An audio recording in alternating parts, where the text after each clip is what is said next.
Hello students, मैं हूं धीरज अवस्थी और ट्रेसिंग ऑफ कार्टेशियन कर्व्स की वीडियो सीरीज में ये 7th वीडियो है जिसमें हम लोग इस कार्टेशियन कर्व को ट्रेस करने जा रहे हैं। y square into x minus a is equal to x square into x plus a. This is the curve we have to do the tracing of. इसके पहले जो 6 वीडियोस और बने हैं उनमें से जो पहला वीडियो था वो थ्योरी पर बेस्ड था, जिसमें सारे वर्किंग रूल को डिस्कस किया गया था, कितने स्टेप्स होते हैं कार्टेशियन कर्व्स की ट्रेसिंग करने के लिए। और बाकी के 5 वीडियोज़ में हर वीडियो में एक प्रॉब्लम को फुल्ली कंप्लीटली डिस्कस किया गया है और इसी क्रम में ये 7th वीडियो है और ये जो आप प्रॉब्लम देख रहे हैं ये प्रॉब्लम नंबर 6 है। तो ट्रेसिंग की प्रक्रिया में जो स्टेप नंबर 1 होता है उसमें हम लोग सिमेट्री चेक करते हैं हमारे कर्व की। Which type of symmetry does our curve possess. तो सिमेट्री के लिए रूल ये होता है कि हम लोग एक्स और वाई की पावर्स को चेक करते हैं और इसमें जैसा कि आप देख सकते हैं एक्स क्यूब है यानी एक्स की पावर्स ऑड हैं जबकि y की पावर इवन है। रूल ये होता है कि अगर y की पावर इवन है तो वो कर्व एक्स एक्सिस के अबाउट सिमेट्रिक होगा। अगर x की केवल इवन पावर्स एग्जिस्ट करें इक्वेशन के अंदर तो इसका मतलब होगा कि कर्व y एक्सिस के अबाउट सिमेट्रिक होगा। तो इस कर्व में चूंकि y की केवल इवन पावर्स ही आ रही हैं इसलिए ये कर्व जो है एक्स एक्सिस के अबाउट सिमेट्रिक होगा। सेकेंड पॉइंट में हम लोग कर्व का ओरिजिन पर नेचर चेक करते हैं, यानी कि कर्व हमारा ओरिजिन से पास कर रहा है कि नहीं। तो आप देख सकते हैं अगर हम ओरिजिन 0,0 यहाँ पुट करते हैं तो दोनों तरफ सेटिस्फाई कर रहा है। इसका मतलब ये हुआ कि हमारा कर्व ओरिजिन से पास करता है। The curve passes through the origin. और अगर कर्व ओरिजिन से पास करता हो तो तीसरा पॉइंट होता है कि हम ओरिजिन पर कर्व की टेंजेंट्स चेक करते हैं। मतलब कि टेंजेंट एट ओरिजिन ये पॉइंट सिर्फ तभी आता है जब हमारा कर्व ओरिजिन से पास करता हो। तो इस केस में चूंकि हमारा कर्व ओरिजिन से पास कर रहा है इसलिए हमारा थर्ड पॉइंट होगा tangents at origin.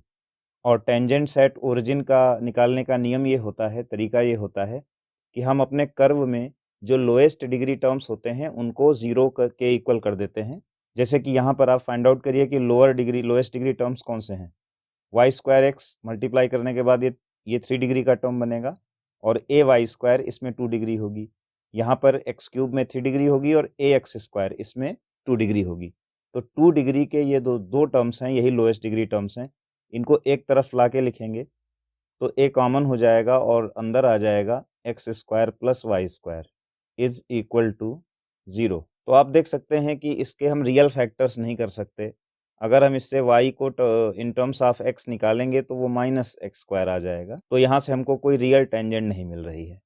No real tangents at the origin. अब यहाँ पर एक बात आप गौर करिए कि हमारा कर्व ओरिजिन से पास तो कर रहा है, जैसे कि कुछ सिचुएशन ऐसी हो कि कर्व ओरिजिन को सेटिस्फाई कर रहा है लेकिन कोई टेंजेंट नहीं आ रही हैं।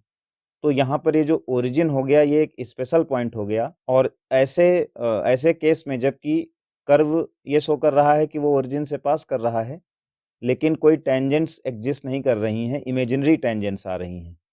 तो ऐसी स्थिति में हमारा ये जो ओरिजिन है ये एक कॉन्जुगेट पॉइंट बन जाता है। Origin is a conjugate point और कॉन्जुगेट पॉइंट को आइसोलेटेड पॉइंट भी कहा जाता है। Isolated point. अब आइसोलेटेड पॉइंट का क्या मतलब है, अभी हम यहाँ टेंजेंट के द्वारा इसको ज़्यादा डिस्कस नहीं कर सकते, लेकिन अगले स्टेप में जब हम जाके कर्व का एग्जिस्टेंस चेक करेंगे तो वहाँ आपको इस बात का मीनिंग मैं समझाऊंगा कि इस पॉइंट को आइसोलेटेड पॉइंट क्यों कहा जा रहा है और ये इमेजिनरी टेंजेंट्स होने से ये पॉइंट आइसोलेटेड पॉइंट कैसे बन जाता है। इसकी डिस्कशन हम लोग उस पॉइंट में करेंगे जिसमें हम लोग एग्जिस्टेंस ऑफ कर्व को डिस्कस कर रहे होंगे। तो तीसरे पॉइंट की फाइंडिंग ये आई कि हमारे पास ओरिजिन पर कोई टेंजेंट्स नहीं होंगी। Now let's move to next points. Point number 4 में हम डिस्कस करेंगे कि हमारा कर्व जो है वो एक्स एक्सिस और वाई एक्सिस को किन पॉइंट्स पर इंटरसेक्ट करता है, that is intersection with the coordinate axis. एक बार कर्व की इक्वेशन फिर से लिख लेते हैं सामने यहाँ पर। Y square into x minus a is equal to x square into x plus a. और मान लीजिए हमें इसमें x इज इक्वल टू 0 रखना है तो y एक्सिस के पॉइंट्स मिल जाएंगे। x 0 रखने पर पूरा राइट हैंड साइड 0 है, इधर ये इतना ये भी 0 है, तो यहाँ से हमें y इक्वल टू 0 मिल जाएगा। यानी y एक्सिस को हमारा पॉइंट सिर्फ ओरिजिन पर काटेगा। और अगर हम y 0 रखते हैं तो x एक्सिस के पॉइंट्स की इन्फॉर्मेशन मिलेगी, इधर का साइड पूरा 0 हो जाएगा और इधर से आएगा x square into x plus a is equal to 0, जिससे दो पॉइंट एक्चुअल में आ रहे हैं, एक आ रहा है 0, एक आ रहा है माइनस ए। इसका मतलब एक्स एक्सिस को हमारा कर्व 2 पॉइंट्स में मिलेगा, एक तो स्वयं ओरिजिन पर ही मिलेगा और दूसरा यहाँ पर एक पॉइंट होगा -a, इस पॉइंट पर भी हमको देखने को मिलेगा कि हमारा कर्व जो है एक्स एक्सिस को काटता है। तो इंटरसेक्शन विद एक्सिस समझ में आ गया, वाई एक्सिस को सिर्फ ओरिजिन पे और एक्स एक्सिस को इन 2 पॉइंट्स पे कर्व हमारा इंटरसेक्ट करेगा। 5वां पॉइंट है एक्जिस्टेंस ऑफ कर्व, यानी कितने डोमेन में कर्व हमारा एग्जिस्ट करता है और कहाँ पर कर्व एग्जिस्ट नहीं करता है, इस बात को इस पॉइंट में हम डिस्कस करेंगे। तो पिछले वीडियोज़ में आप सीख ही चुके होंगे कि ये काम कैसे किया जाता है। इसके लिए हम लोग को y को पहले आइसोलेट करना होता है। तो y को एक तरफ किया, बाकी सारे टर्म्स को दूसरी तरफ कर लिया। हमें एक्चुअली y को as a function of x अलग करना है यहाँ से। तो जब स्क्वायर रूट इधर का स्क्वायर हटाएंगे, स्क्वायर रूट आएगा तो 2 साइन लग जाएंगे, प्लस माइनस एक्स स्क्वायर का तो स्क्वायर रूट निकल आएगा, बाकी टर्म्स जो है स्क्वायर रूट साइन के अंदर चले जाएंगे, एक्स प्लस ए अपॉन एक्स माइनस ए। और अब कर्व एग्जिस्ट करता है या नहीं, इसके लिए ये अंडर रूट के अंदर की जो क्वांटिटी है यही इस बात को जज करेगी। आप जानते हैं अगर अंडर रूट के अंदर की क्वांटिटी पॉजिटिव होती है तभी y की वैल्यूज रियल होंगी, और अगर ये क्वांटिटी नेगेटिव हो गई जो अंडर रूट के अंदर आपको दिख रही है तो हमारी y की वैल्यू की इमेजिनरी हो जाएंगी, और इमेजिनरी अगर हो गई वैल्यूज तो इसका मतलब होगा कि वहाँ पर हमारा कर्व एग्जिस्ट नहीं करता है। तो हम इस अंदर वाली क्वांटिटी को पॉजिटिव करके सॉल्व करते हैं। ग्रेटर देन और इक्वल टू 0, 2 फैक्टर वाली इनइक्वालिटी सॉल्व करेंगे इस तरीके से। एक स्मॉलर वैल्यू -a है जो ग्रेटर वैल्यू +a है। आप जानते हैं इनइक्वालिटी का सलूशन कैसे किया जाता है, प्लस माइनस प्लस, यहाँ अल्टरनेट साइन आएंगे। और फिर ये चूंकि पॉजिटिव की इनइक्वालिटी है, आप देख सकते हैं ग्रेटर देन 0 का मतलब होता है पॉजिटिव, इसलिए पॉजिटिव का सलूशन हमारा एक तो यहाँ पे मिलेगा, इस वाले खाने में पॉजिटिव है, और दूसरा हमारा यहाँ पर इस खाने में पॉजिटिव है। तो इसका मतलब सलूशन हमारा ये आ रहा है कि कर्व -इन्फिनिटी से -a तक एग्जिस्ट करता है और a से इन्फिनिटी तक एग्जिस्ट करता है, लेकिन -a से a के बीच में हमारा कर्व एग्जिस्ट नहीं करता है। थोड़ा सा डायग्राम में इसको चेक करें कि एक पॉइंट है a और एक पॉइंट है -a। इन दोनों पॉइंट्स के बीच में हमारा कोई कर्व एग्जिस्ट नहीं कर रहा है, यानी इतने पूरे एरिया में हमारा कर्व एग्जिस्ट नहीं करेगा। यहाँ पर कर्व एग्जिस्ट करेगा और यहाँ पर एग्जिस्ट करेगा, लेकिन बीच में +a और -a के बीच में कर्व एग्जिस्ट नहीं करेगा। और मैंने आपको तीसरे पॉइंट में कहा था कि आइसोलेटेड पॉइंट की जो चर्चा हुई थी वो यहाँ पर आके आपको समझ में आती है। देखिए ओरिजिन से तो हमारा कर्व पास कर रहा है, लेकिन ओरिजिन के अगल-बगल और किसी पॉइंट पर कोई कर्व एग्जिस्ट नहीं कर रहा है। तो आप देखिए कि ऐसा कैसे हो सकता है कि एक पॉइंट पर तो कर्व यहाँ ओरिजिन पर तो सैटिस्फाई कर रहा है, लेकिन उसके इधर और इसके अगल और बगल में कोई कर्व ही नहीं है। यानी ये पॉइंट जो है ये अकेला पॉइंट हो गया। बिल्कुल इसके बगल में कर्व का कोई टुकड़ा इससे जुड़ा हुआ नहीं है। इसका मतलब ये एक सिंगल अलोन पॉइंट है, और ऐसे सिंगल अलोन पॉइंट को ही आइसोलेटेड पॉइंट कहा जा सकता है। तो इसकी पहचान होती है कि जब ओरिजिन पर टेंजेंट्स इमेजिनरी हो जाएँ, तो वहीं पर हमें कन्फर्म हो जाता है कि जो हमारा कर्व है, वो एक सिंगल आइसोलेटेड पॉइंट या जिसे हम कॉन्जुगेट पॉइंट भी कहते हैं, ऐसे पॉइंट की अवेलेबिलिटी उस पॉइंट पर हमें मिलती है ऐसे केस में। चलिए अब आगे और बढ़ेंगे, हमें ये भी पता चल गया कि हमारा कर्व एग्जिस्ट किस रेंज में कर रहा है। तो बस एक आखिरी पॉइंट और है एसिम्प्टोट्स का। एसिम्प्टोट्स को चेक कर लेते हैं तो हम लोग अपना कर्व ड्रॉ कर पाएँगे। तो अगला पॉइंट है एसिम्प्टोट्स। यहाँ पर कर्व की इक्वेशन एक बार मैं फिर आपको दिखा देता हूँ, y² इंटू एक्स माइनस ए, या आप पीछे स्क्रॉल करके चेक कर सकते हैं जाके। अब एसिम्प्टोट्स का इक्वेशन लिखने के लिए पहला काम ये करिए कि पूरे कर्व के सारे टर्म्स को आप एक साइड में लाके लिखिए। y² x minus x cube, मैं डिग्री के हिसाब से भी टर्म्स को लिख रहा हूँ, -a(x² + y²। ये पॉइंट्स हैं हमारे पास, ये टर्म्स हैं हमारे कर्व के। सबसे पहले चेक करते हैं asymptotes parallel to x axis. अगर पैरेलल टू एक्स एक्सिस वाली एसिम्प्टोट्स की अवेलेबिलिटी चेक करनी है तो उसके लिए x की हाईएस्ट पावर देखेंगे जो कि x³ है, और उसका कोफिशिएंट जो होता है उसको इक्वल टू 0 किया जाता है। लेकिन यहाँ पे -1 कोफिशिएंट है हाईएस्ट पावर ऑफ x का, और उसको आप 0 के इक्वल कर नहीं सकते। यानी इससे निष्कर्ष ये निकलता है कि there is no asymptote parallel to x axis. X axis के पैरेलल कोई एसिम्प्टोट नहीं है। देन हमारा दूसरा पॉइंट है कि पैरेलल टू वाई एक्सिस क्या कोई एसिम्प्टोट है यहाँ पर, तो उसके लिए y की हाईएस्ट पावर्स का कोफिशिएंट जो है उसको 0 किया जाता है। y की हाईएस्ट पावर y² है और उसका कोफिशिएंट एक्चुअली हमें मिल रहा है यहाँ पर एक जगह मिल रहा है x और एक जगह मिल रहा है -a, यानी x - a ये कोफिशिएंट हमको मिला, इसको हम इक्वल टू 0 करेंगे। एसिम्प्टोट ये हमको मिल गई जो कि पैरेलल टू y एक्सिस है। x = a पर एक एसिम्प्टोट हमको मिलेगी। उसके बाद हम लोग बात करते हैं ऑब्लिक एसिम्प्टोट्स की, कि हमारे पास कोई तिरछी एसिम्प्टोट्स भी हैं या नहीं। ऑब्लिक एसिम्प्टोट्स की जो रूलिंग है वो थोड़ा लेंदी होती है, उसमें आपको थोड़ी-सी बड़ी प्रोसेस करनी पड़ती है। चलिए आपको दिखाते हैं कि ऑब्लिक एसिम्प्टोट्स के लिए करना क्या होता है। उसके लिए क्या करते हैं, हम अपने जो हमारा फंक्शन है, इक्वेशन है कर्व की, उसमें जो हाईएस्ट डिग्री टर्म्स हैं उनको देखते हैं। तो 3 डिग्री के ये 2 टर्म्स हैं, यही 2 हाईएस्ट डिग्री के टर्म्स हैं। और इसमें हम x की जगह 1 और y की जगह m पुट करते हैं हाईएस्ट डिग्री वाले एक्सप्रेशन में। तो देखिए क्या बन रहा है, m² - 1, m² - 1, और इस एक्सप्रेशन का नाम जो है फाई m रखा जाता है, और डिग्री यहाँ लिखी जाती है नीचे, डिग्री 3 है हाईएस्ट डिग्री जो है, तो यहाँ इसको फाई 3m करेंगे। और फिर नेक्स्ट स्टेप में इस फाई 3m को हम इक्वल टू 0 करते हैं, और यहाँ से m की रियल वैल्यूज़ फाइंड करते हैं, जो कि इस केस में 2 आ रही हैं +-1, 2 वैल्यूज़ आ रही, दोनों रियल हैं। इमेजिनरी वैल्यू अगर यहाँ पे m की आती हैं तो उनको ड्रॉप कर दिया जाता है, उनको छोड़ दिया जाता है। We have to take only the real values of m। और m की इन रियल वैल्यूज़ को निकालने के बाद अगला स्टेप होता है कि 1 डिग्री कम करते हैं। जैसे ये डिग्री n है तो यहाँ n-1 डिग्री ली जाएगी। यहाँ 3 थी मैक्सिमम डिग्री, तो यहाँ पे 2 आएगी, और फाई 2m एक एक्सप्रेशन फाइंड करेंगे। पुटिंग वही करनी है, y की जगह m करना है और x की जगह 1 करना है। तो 3 के बाद 2 डिग्री के टर्म्स ये पूरे हैं सारे।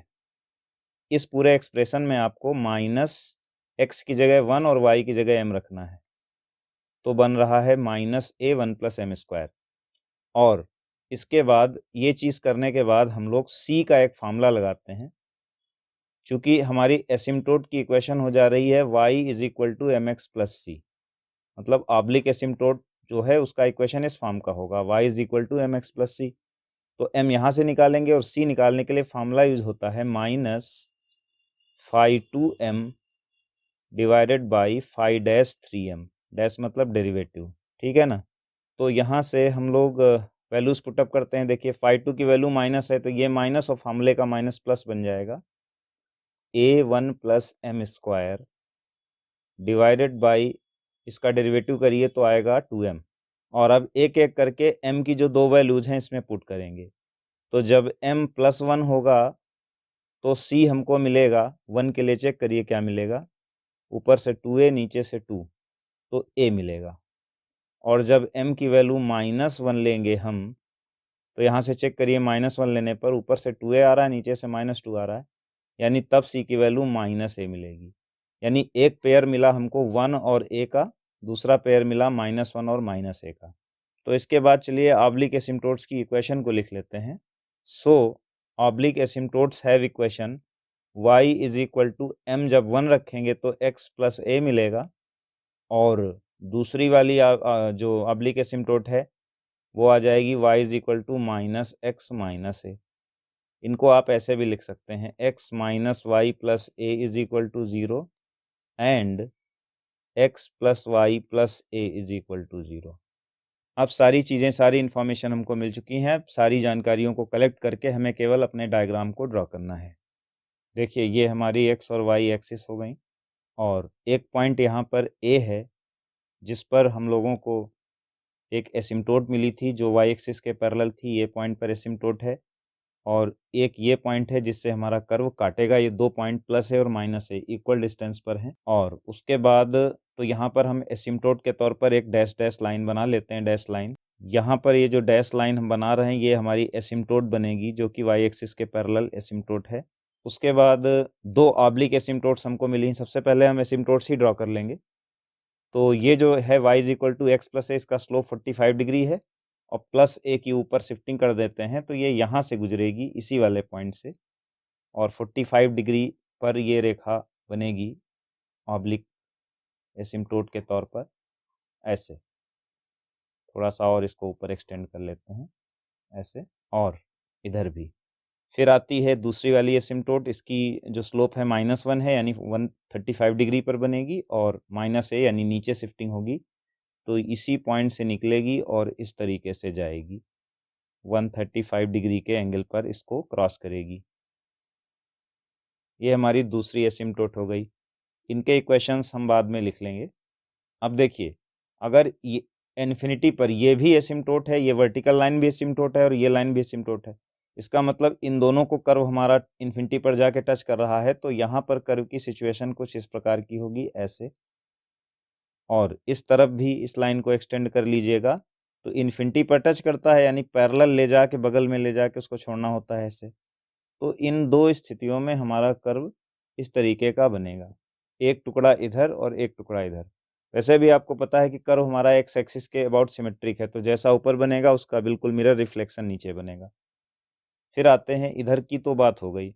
अब ये एसिम्प्टोट का दूसरा हिस्सा इधर है, यानी इस तरफ भी जाके कर्व को हमारा, जो इस लाइन को हमारा कर्व है इन्फिनिटी पर टच करेगा यहाँ कहीं से, और वैसा ही नीचे बनेगा, ठीक है। तो अब बस एक चीज़ बची है कि इस पॉइंट पर क्या नेचर है हमारे कर्व का। तो x इक्वल टू a ये पॉइंट है, और यहाँ पर हम अपने कर्व का नेचर चेक करने के लिए कर्व का डेरिवेटिव करेंगे। dy dx हम अपने कर्व के लिए फाइंड आउट करेंगे, और उस कर्व पर हम देखेंगे कि ये जो टेंजेंट की स्लोप है, ये इन्फिनिटी आ रही होगी। इसका मतलब यहाँ पर हमारे कर्व की एक टेंजेंट बनेगी, और वो टेंजेंट कैसी होगी? वर्टिकल टेंजेंट होगी।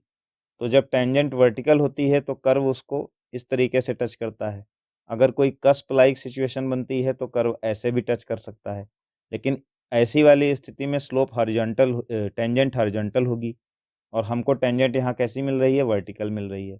इसका मतलब इस तरीके से राउंडेड फॉर्म में टच करेगा कर्व को।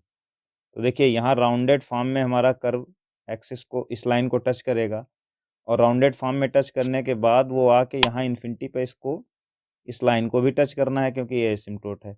तो इस तरीके से टर्न लेगा हमारा ग्राफ, ऐसे। ऐसे आके यहाँ से गोल घूमते हुए ऐसे जाके टच करेगा जाके। तो ये एक्चुअल शेप है। ये 3 पीसेज़ में ये डायग्राम बनेगा। एक पीस इधर है, एक टुकड़ा इधर है, और एक पार्ट कर्व का इधर है। और ये जाकर के हमारे कर्व की ट्रेसिंग कंप्लीट होती है। यहाँ आप लाइन्स के इक्वेशन लिख देंगे, x is equal to a, इस लाइन का इक्वेशन लिख देंगे, इस x is equal to minus a। यहाँ एसिम्प्टोट के जो इक्वेशन आपने निकाले थे, यहाँ पर आप एसिम्प्टोट्स के इक्वेशंस को लिख देंगे, और इस तरीके से आपका कर्व जाके कंप्लीट होता है। चलिए, तो इस वीडियो को हम लोग यहीं पर फिनिश करते हैं। See you in the next video. Thank you so much.